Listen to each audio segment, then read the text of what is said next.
All right, welcome to The Explainer. Today, we're jumping into a pretty buzzy topic in the fitness world, creatine gummies. We're going to break down exactly what they are and what you need to know, based, as always, strictly on our source material. So, let's get right to it. The big question. What exactly are creatine gummies?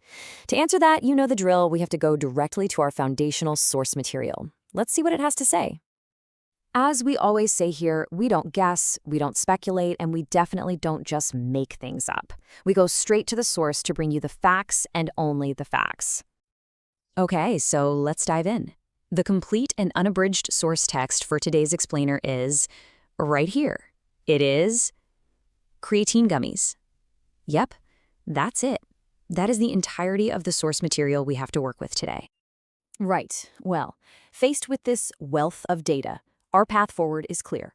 We're going to proceed with a rigorous, systematic analysis to extract every single available piece of information. Let's begin the deep dive. First up, our lexical analysis. This reveals two distinct terms.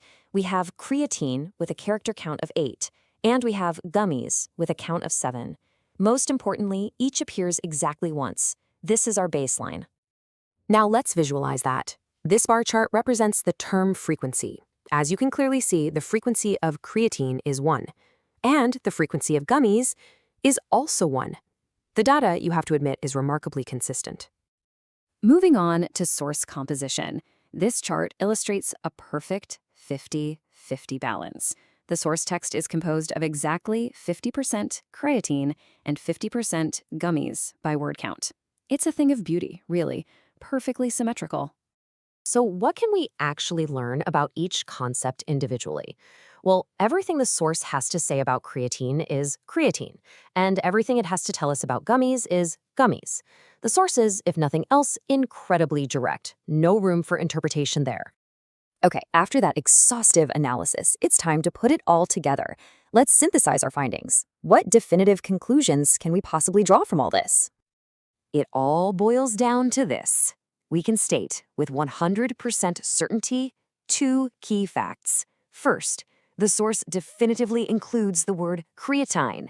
And second, the source also definitively includes the word gummies. These are our takeaways. And this brings us to a grand total of 2. 2 verifiable, distinct, and frankly unimpeachable facts that we have extracted from our source.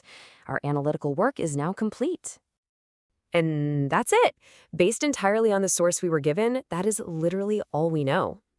So I'm sure you're probably wondering what on earth that was all about. And that's fair. We did this whole thing to demonstrate the single most important principle this entire show is built on. This right here is our core principle. Our explainers are only as good as the sources they are built on. When a source is rich with data, our explainer is rich with insight. But when a source is empty, well, you just saw what happens. You see, our process is non-negotiable. It's our promise to you. Step 1, we start with the source. Step 2, we derive facts only from that source. Step 3, we add 0 outside interpretation, which leads to our final unbreakable rule. If the source is empty, the explainer is empty. We simply cannot tell you what isn't there. We do all this because we are absolutely committed to journalistic integrity. It's a promise to you that what you hear from us is grounded in verifiable reality. It means we would rather give you an absurdly short explainer like this one than ever invent information just to fill the time. So we'll leave you with this.